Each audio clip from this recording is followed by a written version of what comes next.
अस्सलामुअलैकुम, welcome back listeners. हमारा official YouTube channel air solution consultants. जिन लोगों ने हमारे चैनल को इससे पहले सब्सक्राइब नहीं किया वो काइंडली सब्सक्राइब कर लें, और जिन्होंने पहले सब्सक्राइब किया हुआ है वो अपनी वीडियोस को शेयर और लाइक ज़रूर करें और कमेंट्स भी ज़रूर करें। आपके कमेंट्स बहुत कीमती चीज़ है। ठीक है, आज काफ़ी टाइम के बाद एक नए टॉपिक के ऊपर हम आपको मालूमात देने जा रहे हैं। ठीक है, जो करोड़ों पाकिस्तानियों की ज़िंदगियों के साथ जुड़ा हुआ है।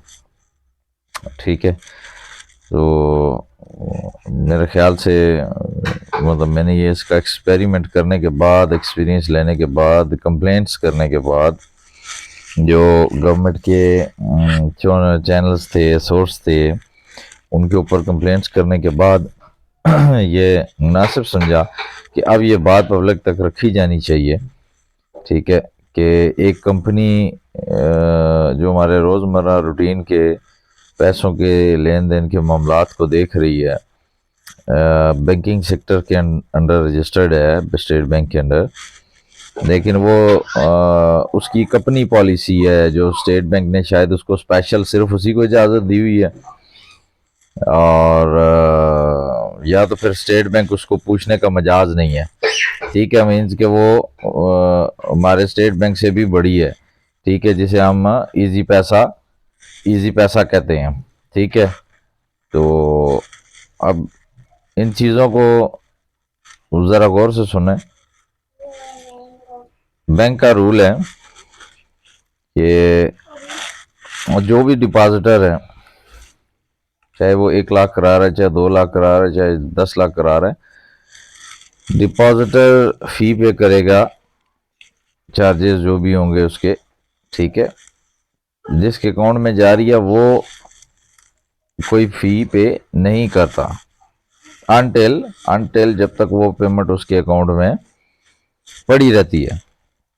ठीक है, उसको वो कहीं पे आगे मूव नहीं कर रहा। ठीक है, लेकिन यहाँ पे सीन ही उल्टा है। ठीक है, यहाँ पे कोई बड़े से बड़ा बैंक, अल्फला, यूबीएल, जिस मर्जी बैंक का नाम ले लें, सिवाय इजी पैसा, टेलीनॉर बैंक, इजी पैसा। ठीक है, अल्लाह जाने कितने बड़े रिश्वत ली गई, कितनी बड़ा मुकमुका हुआ इस काम के लिए।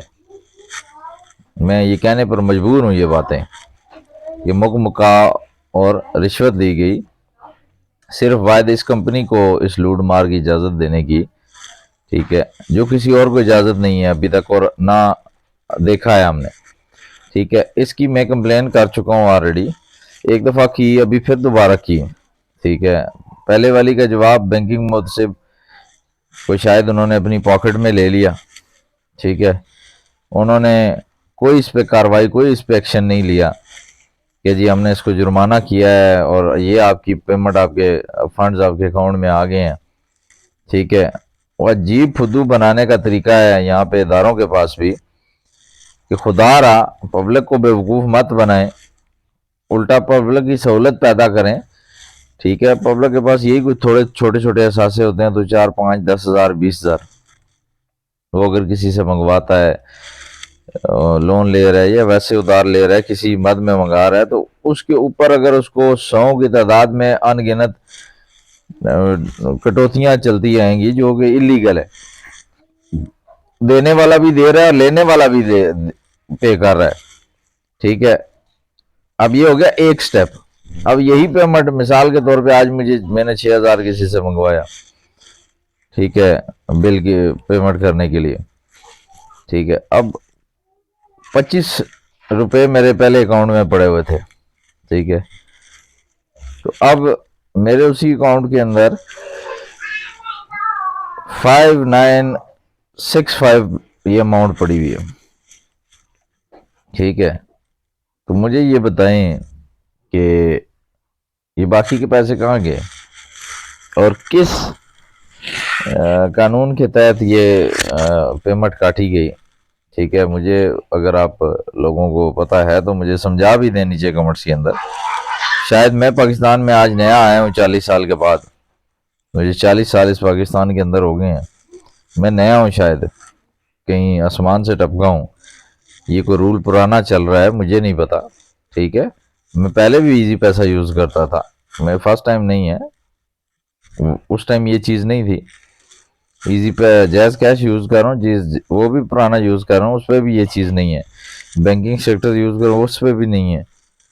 ठीक है, मेरा ये सवाल है, अब वही जो पेमेंट मैंने मंगवाई है, अब उसमें से वो जो 5,965 बच गए, उसमें से फिर मैं जब आगे किसी को भेजने जाऊंगा, अनटिल अनलेस कि मैं उसका कोई बिल जमा करवाऊं, ठीक है, कोई बिल जमा करवा दूं अपना, किसी किस्म का इलेक्ट्रिसिटी का या अपना कोई इंटरनेट, जो भी बिल्स है, ठीक है, यूटिलिटी बिल्स जिन्हें हम कहते हैं। ठीक है, अगर तो यूटिलिटी बिल्स मैं जमा करवाता हूँ फिर तो पैसे कटिंग नहीं कर रहे वो लोग।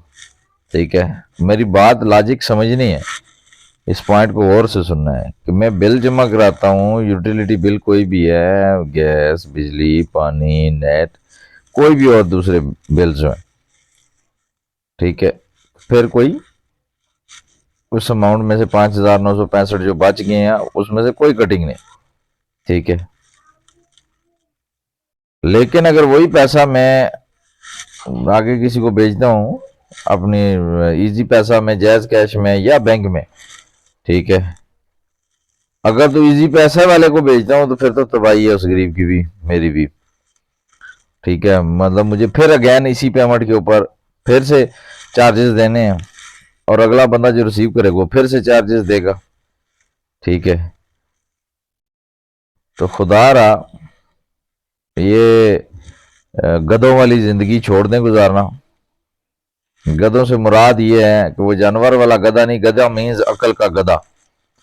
ठीक है, गधों वाली जिंदगी गुजारना छोड़ें, होश से काम लें, अपनी इर्द गिर्द जो चीज़ें हो रही हैं या आपको ज़रूरत पेश आती हैं उनके ऊपर नज़र भी रखें और उनकी पूरी मालूमात भी रखें।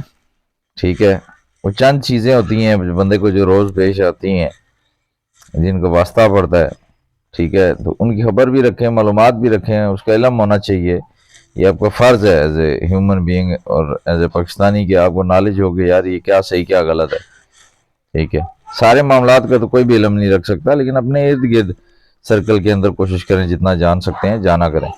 ठीक है, वगरना कल यहाँ तो ज़िंदगी गुजर जाएगी, क़यामत के दिन वो मार जो है ना, वो सज़ाएं, ये सिर्फ किस्से कहानियाँ हैं मौलवियों की, ठीक है, पीरों फकीरों की किस्से कहानियाँ हैं ये जी, कि बस अल्लाह माफ़ कर देगा। ओ भाई, अल्लाह ऐसे माफ़ कर देगा जैसे कोई खाला जी का घर है, जो मर्जी गुनाह करते फिरो, जो मर्जी जैसे गधे की तरह जिंदगी गुजारते फिरो, अल्लाह माफ़ कर देगा? नहीं, अल्लाह उसको माफ़ करेगा जिसने कोशिश की है, जिसने ठीक होने की कोशिश की, जिसने दूसरों को ठीक करने की कोशिश की, खुद ठीक हुआ और दूसरों को ठीक करने की कोशिश की और खुद भी मजीद ठीक होता चला गया। ठीक है, फिर उसको उसके लिए माफ़ी है, उसके लिए माफ़ी नहीं है जो सारी ज़िंदगी सुनता रहा तरह तरह के लोगों से, ठीक है, कि सुधर जाओ, ये मामलात ये करो, ऐसे करो, बताते रहे, कई आगे चले गए। ठीक है, क़यामत के दिन ये सवाल भी किया जाएगा ना, ठीक है, कि तुम्हारे पास कोई नहीं आया था, तो इनकार नहीं कर सकते। ठीक है, मेरी सूरत बेशुमार करोड़ों अरबों लोग हैं जो लोग दूसरे लोगों को वार्न करते हैं, कुछ चीज़ों से बाज कराते हैं, समझाते हैं, लेकिन हम नहीं आते। ठीक है, आप बाज होंगे तो फिर आप बच सकेंगे, अपना नुकसान बचाएं। ठीक है, और ऐसी कंपनियों को बाइकआउट करें। ठीक है, कमेंट्स के अंदर अपनी इसमें वोटिंग दें। ठीक है, और जितने लोगों की इस तरह से कटिंग चल रही हैं, ठीक है, इजी पैसा वो इस्तेमाल कर रहे हैं, ठीक है, तो बराए मेहरबानी वो कमेंट्स के अंदर अपना नाम और सिटी, सिर्फ नाम और सिटी, ज़्यादा चीज़ें मैं नहीं मांगता, नाम और सिटी लिख के कमेंट्स करते जाएं जिन जिन लोगों के साथ ये हो चुका है और हो रहा है। कि आप किसी से पेमेंट मंगवाते हैं तो भी आपके अकाउंट में वो पेमेंट पूरी 6,000 10,000 जो भी मंगाई पूरी नहीं आई, कट के आई है। ठीक है, और पिछले बंदे को भी पैसे पड़े हैं। ठीक है, आपको भी पड़ गए हैं, फिर आप आगे भेज रहे हैं, फिर आपको फीस पड़ रही। आप अपना नाम सिटी लिख के भेजते जाएं, मुझे कमेंट्स करते जाएं इस वीडियो के नीचे। ठीक है जी। अब एक तो ये चीज़ है, एक तो ये चीज़ है। ठीक है, दूसरा आज इस मौजू के साथ दूसरी बात डिस्कस करने का मकसद कि हम लोग जो आजकल इस पे चल रहा है, महंगाई का दौर दौरा चल रहा है। ठीक है, महंगाई का दौर दौरा चल रहा है और इसी के ज़मर में ये बात भी की है मैंने, ठीक है, टेलीनार वाली, कि आज मैंने 40 साल में नहीं सोचा था कि यार पाकिस्तान में प्याज भी 500 रुपये किलो बिकेगा। ठीक है, तो डीसी साहिबान काबिल एहतराम, एसी साहिबान काबिल एहतराम, उनके पास टाइम नहीं है, बहुत मसरूफ़ है वो। ठीक है, और अगर वो मसरूफ़ नहीं है, टाइम है, तो फिर शायद ये पूरा मंडी सिस्टम या बाज़ार सिस्टम उनका रिश्तेदार है, माजरत के साथ उनके रिश्तेदार हैं। ठीक है, मेरी मुतअद्दिद कंप्लेंट्स पड़ी हुई हैं। ठीक है, और बड़ा खूबसूरती से उसको टरखाया जाता है आवाम को। पब्लिक कुछ देखती भी है अपने इर्द गिर्द के, जनाब एसी साहब आए हैं, जनाब डीसी साहब आए हैं। ठीक है, और जी एसी साहब ने आज बड़ा जुल्म किया, एसी साहब ने, डीसी साहब ने बड़ा जुल्म किया, ओ जी आज फलां फलां को 5-5 10-10 हज़ार रुपये के जुर्माने कर गए हैं। ठीक है, होश के नाखन लें भाई जो ये बकवास करता है कि यार डीसी साहब ने बड़ा जुल्म किया या एसी साहब ने बड़ा जुल्म किया। ठीक है, हाँ उन्होंने जुल्म ज़रूर किया है। ठीक है, लेकिन उन लोगों पे नहीं जिनको 5-10 हज़ार के जुर्माने दिए हैं, उन लोगों पे जो बचते पूरे उस सिटी, उस इलाके के, उस मकामी टाउन के लोग हैं, उन पे जुल्म किया। एक दरिंदे को, एक लूट मार वाले दरिंदे को उन्होंने खुली इजाजत दे दिया, भाई ठीक है, समझ तो गया है हमारा इशारा। ठीक है, कि तू लगा रहा है। ठीक है, अगली बार फिर हफ्ते बाद 10 दिन बाद आएंगे, आखिर ये तंग हो जाएंगे कंप्लेने करके, मैं हम फिर तुम्हें 10,000 की जुर्माना देंगे, तुम 20,000 इनके अंदर से निकालो। ठीक है, तुम 20,000 इनके अंदर से निकालो। ठीक है यार, खुदा का खौफ करें, खुदा का खौफ करें। क्या आप लोगों ने मरना नहीं? क्या आपने इस्लाम के बारे में नहीं पढ़ा कि आपकी सबसे ज्यादा पूछ और आपका सबसे ज्यादा आपको तकलीफ होगी वहां पे जो साहिब इख्तियार हैं। यहाँ पे आज साहिब इख्तियार हैं दुनिया के अंदर, जिंदगी के अंदर साहिब इख्तियार हैं, उनकी जान नहीं बचने वाली। वो छोड़ दें कि नबी पाक सल्लल्लाहु अलैहि वसल्लम उनकी जान बचाएंगे, सोचना भी नहीं, उनका चेहरा भी नहीं देखना पसंद करेंगे। बात करना तो दूर की बात, सिफारिश करना दूर की, चेहरा नहीं देखेंगे। ठीक है, और जो इंसाफ के उस इदारों में बैठे हैं इख्तियारात रखते हुए कि इंसाफ करना है उन्होंने नाप तोल के अंदर ये मामलात, ये जो पिछली कौमों पे अजाब आए हैं, मुझे मेरा एक सवाल यहाँ पे, एक मैं पब्लिक से सवाल कर रहा हूँ अपनी 22 करोड़ अवाम से, या जो चंद पाकिस्तानी बाहर बैठे हैं, किस बंदे ने हिस्ट्री पढ़ी है कि उन पे अजाब नमाज ना पढ़ने की वजह से आया, उन पे अजाब ज़कात देने की ना देने की वजह से आया? ठीक है, या रोजे ना रखने की वजह से आए? कोई एक अजाब बताए ना पिछली कौमों का। मेरा ख्याल है, मेरा ये सवाल आपके आंखें खोलने के लिए काफ़ी है। जो आज पाकिस्तान के बदतरीन हालात चल रहे हैं, ठीक है, आप किसी एक शख्स, किसी एक पार्टी को कसूरवार नहीं रख सकते। मैं चैलेंज दावे से कहता हूँ, हम सब शामिल हैं, हमारे अपने करतूत हैं ये, जिनकी हमें सजा अल्लाह पाक से मिल रही है। ठीक है, हम एक दूसरे के साथ एज ए इंसान, एज ए मुसलमान बिहेव नहीं कर रहे। ठीक है, एक दूसरे के नफा का सोचते ही नहीं है, हर वक्त नुकसान का सोचते हैं। ठीक है, दूसरे के नुकसान सोचते हैं, अपना नफा सोच रहे होते हैं। ठीक है, दर हकीकत अपना नुकसान सोचते हैं। वो जो अपना नफा देख रहे होते हैं ना उस चीज के अंदर कि इसमें मेरी बचत क्या, अगला भाड़ में जाए, उसको कुछ बचता है नहीं बचता है, या उसका कुछ नफ़ा होता है नहीं होता है। वो जो अपना नफ़ा देख रहा होता है, इस सूरत के अंदर आके, इस नज़रिए के अंदर आके वो अपना दर हकीकत नुकसान कर रहा होता है। वो अबदी नुकसान जिसका उसको इल्म नहीं है। और जहाँ वो मर के कब्र के अंदर जाएगा तो वहां से राय फरार कोई नहीं, वहां से ना कोई सिफारिश है, ना पैसा है, ना उसकी सलाम दुआ काम आएगी। ठीक है, वहां सीधा सीधा जवाब होगा, सवाल होगा बस। और सवाल जवाब खत्म होने के बाद फैसला, और ये पाकिस्तानी फैसला नहीं कि जहाँ 6 साल 10 साल के बाद पता चलता है एक बंदा फौत हो गया जेल के अंदर ही। ठीक है, और उसके बाद उसको बरी की सजा वो सुनाएगी, सॉरी फैसला सुनाया गया जी बरी, क्योंकि वो शख्स मर चुका। ये फैसला नहीं, वहां फौरन फैसला होगा। सजा है तो फिर सजा ही चलेगी, वो रुकेगी नहीं। यहाँ तक सजा खत्म हो जाती है ना, 2 4 5 साल 10 साल 15 साल खत्म हो जाती है, क्योंकि यहाँ पे जिंदगी है मौत है। जिंदगी मौत है तो सजा का लिमिट भी मुकर्रर है, वो खत्म हो जाएगी। मौत आई तो यहाँ की सजा खत्म। अब आगे की जो सजा है अगली जिंदगी की, हमेशा की जिंदगी की, वो खत्म नहीं होगी। ठीक है, तो खुदा का खौफ करें। मेरा एक मशवरा है महंगाई कंट्रोल करने का, पब्लिक को मैं आप पैगाम देने जा रहा हूँ, इसको गौर से सुनिएगा। ठीक है, कि एक एक करके सब चीज़ों का बाइकआउट करें, एक एक। ठीक है, आप खुदा रहा 3 दिन में बहुत सारा फ्रूट तबाह बर्बाद हो जाएगा दुकानदारों का।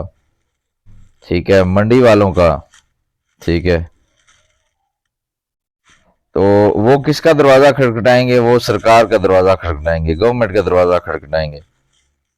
ठीक है, मतलब उसमें आपको तकलीफ लेने की जरूरत नहीं है। एज ए जनरल पब्लिक मैं अपनी बात कर रहा हूँ और आपकी बात कर रहा हूँ जो घरों में बैठे हैं, जॉब्स करते हैं, छोटा मोटा कोई बिजनेस करते हैं, दिहाड़ी लगाते हैं, और शाम को अपना अफ्तारी का सामान लेके जा रहे हैं, और 500 रुपये किलो प्याज मिल रहा है, तो फिर फ्रूट की क्या हालत होगी?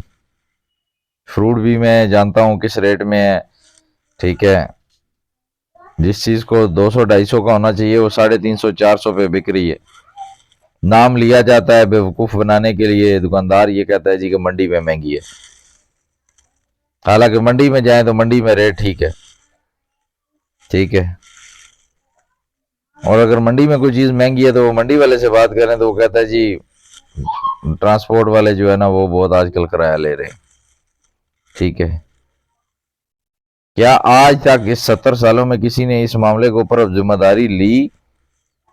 कोई एक शख्स आया आगे इस सिस्टम का या पब्लिक में जो कहे कि जी मेरी जिम्मेदारी है, पूरी ये जो चैन चलती है फूड सप्लाई की, वो एक शख्स इस फूड सप्लाई चैन के अंदर ऑब्जर्वर से लेके कंट्रोलर तक।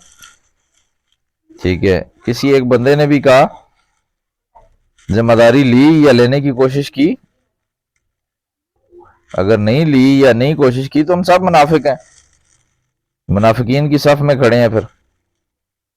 ठीक है, फिर ईमान कहाँ है आपका, कितना है, वो आप खुद अंदाजा कर लें, और क्या करेगा आपका ईमान वो भी इंशाल्लाह आपको बहुत जल्द पता चलेगा जब आप मर के अगली जिंदगी में पैर रखेंगे। ठीक है, वहां से वापसी कोई नहीं है, बस ये ख्याल करके चलना है। ठीक है, वहां सिफारिश कोई नहीं है, सिफारिश है कि क़यामत के दिन चलेगी नबी पाक सल्लल्लाहु अलैहि वसल्लम के, उससे पहले सिफारिश कोई नहीं है। ठीक है, कोई अगर ये गुमान करता है तो आयतल कुर्सी को पढ़ ले तर्जुमा के साथ, तो समझ जाएगा कि यार ये भाई साहब पागल हैं कि सिफारिश क्यों नहीं है। कब्र में सिफारिश नहीं है। अल्लाह के नबी ने सबसे ज़्यादा मना किया है इन छोटी छोटी गुनाहों से बचने के लिए, क्योंकि हम ये अक्सर बेशुमार तादाद में करते हैं, क्योंकि हम कहते हैं यार कोई बात नहीं है तो छोटा सा अल्लाह पाक माफ़ कर देंगे। तो छोटा छोटा छोटा करते करते करते करते उसकी वो पहाड़ बन जाता है। ठीक है, और सबसे ज़्यादा अल्लाह के नबी ने कहा है कि आप कसरत से इस्तिग़फ़ार करें और कब्र को याद करें, क्योंकि कब्र की मंजिल बहुत सख्त है। कहीं पे बाकी ये नहीं कहा कि फलां चीज सख्त है, फलां चीज सख्त है, सिर्फ इसका जिक्र किया। तो उम्मीद है कि मेरा पैगाम आपको समझ आ गया होगा। ठीक है, आप लोग फ्रूट के हवाले से या सब्जी के हवाले से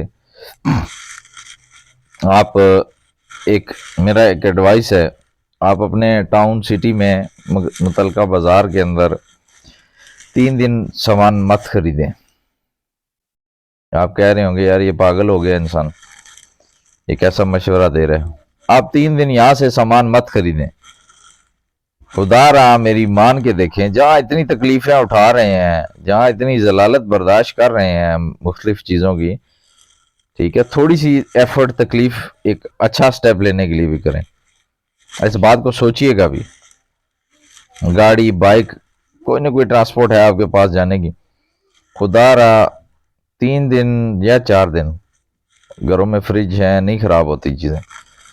ठीक है, मोस्टली जो लोग बायर्स हैं इन चीज़ों के, फ्रूट्स के स्पेशली, ठीक है, आप प्याज और आलू के आप 4 दिन का स्टॉक अगर आप इकट्ठा नहीं लाते हो, 3 दिन 4 4 दिन का लेते हो शॉप से, तो वही 4 दिन का स्टॉक आप मंडी से लेके आए। इस वक्त मंडी में प्याज 700 800 रुपये दड़ी है, मैं रावलपिंडी की बात कर रहा हूँ, 700 800 रुपये दड़ी है।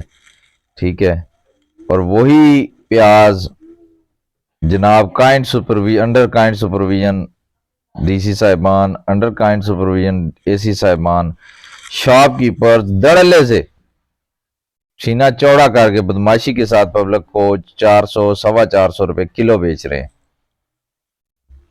फर्क मुझे खुद बता दें। ठीक है, और कितनी गुर्बत है और कितने किराए ज्यादा हैं कि उसने किलो के पीछे जो है ना वो कितने पैसे ले रहा है। ठीक है, और कौन सा गाड़ियों के अंदर चांदी या सोना पड़ना शुरू हो गया है कि वो फ्यूल की कास्ट इतनी ज्यादा आ गई है। ठीक है, आप अगर 3 4 दिन का सामान मंडी से ले आएंगे ना, इस लोकल बाजार से नहीं खरीदेंगे। ठीक है, मेरी बात को आइडिया को समझना है, जो मैंने पहले भी इस वीडियो के अंदर पहले जिक्र किया कि जब आप 3 4 दिन का इंडिविजुअली आप अपनी अपनी फैमिलीज का अपना ले आएंगे, लोकल बाजार से आपने 4 दिन कुछ भी नहीं लेना, ना प्याज ना आलू ना फ्रूट। 4 दिन जरा हालात देखिएगा, आपको सुनने में मिलेंगे, जरा बाहर निकलिएगा अफ्तारी के बाद। ठीक है, तो आपको पता चलेगा कि यार लोग क्या बातें कर रहे हैं। ठीक है, तो अगर कुछ बेनिफिट करना चाहते हैं अपने सिस्टम का, खुद से आप एफर्ट करना शुरू करें। ये महंगाई का तरीकाकार यही है, आप वहां से खरीद के लाएं जहां 10 20 रुपए कम पड़ रही है, किराया जरूर पड़ रहा है लेकिन 10 20 रुपए कम पड़ रही है, आप एक दफा वहां से इकट्ठी ले गए, आप यहाँ लोकल बाजार से कुछ भी ना लें। ठीक है, जब सारी दुकानें क्या करेंगे, ये लोग चीजें खराब करेंगे, बेचेंगे, मुफ्त में बांटेंगे, या मिन्नत तरला करेंगे, कहेंगे खुदा का वास्ता है आ जाओ यार इतने पैसों पे ले जाओ।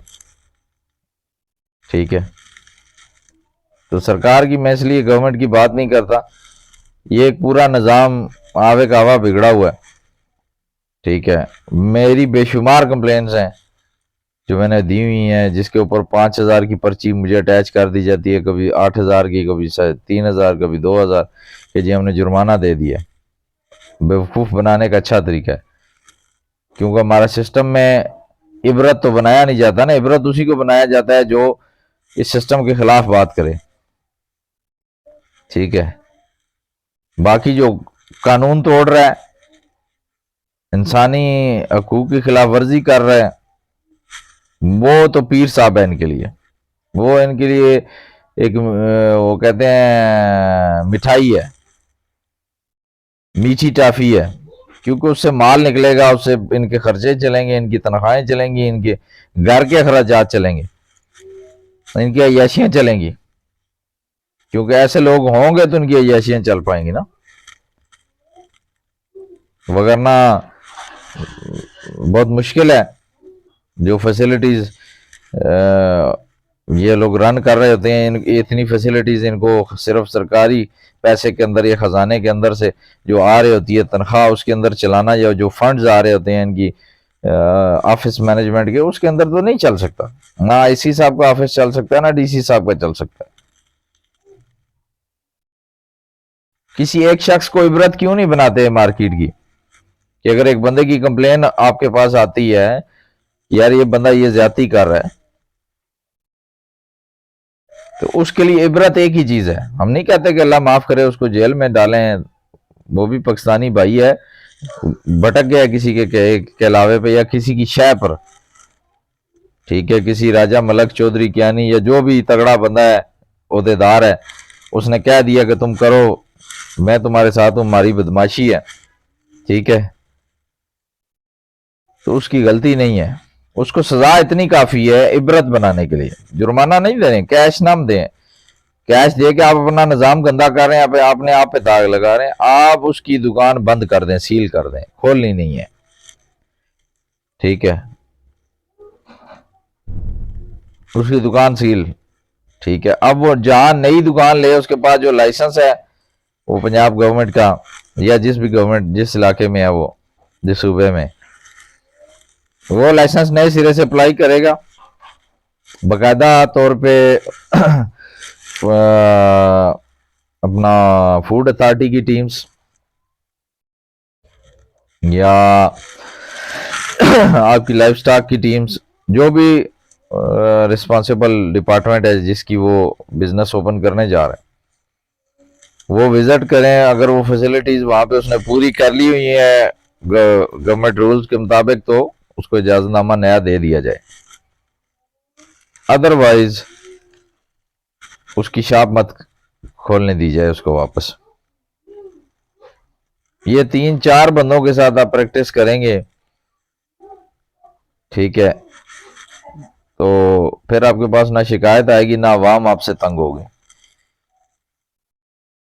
आप रोते हैं और जी अवाम नाराज हो गया, अवाम का इस दफा रद्द-ए-अमल अच्छा नहीं है। अवाम आपसे चाहती कि अवाम आपको ये नहीं कहती कि हमें हर महीने 2 किलो सोना दो, 2 किलो चांदी दो, ठीक है, या हमारी अय्याशियों के नखरे उठाओ, या हमारी अय्याशियों के सामान करो। अवाम तो अपनी रोजमर्रा जिंदगी के खाने पीने की चीजों की मामलात को देखती है, जो उसका जिम्मेदारी में आता है, ठीक है। तो जब ये चीजें देखने के बाद उसको कोई हल करने वाला नजर नहीं आता, तो फिर डेफिनेटली उन्होंने रिएक्शन देना होता है कहीं ना कहीं पे। तो जब आप इबरत बनाएंगे तो ये लोग उसी रेट पे रखेंगे जो जायज रेट है, मंडी से आता है, मुनाफा जायज तरीके का, जायज मुनाफा लें, ठीक है।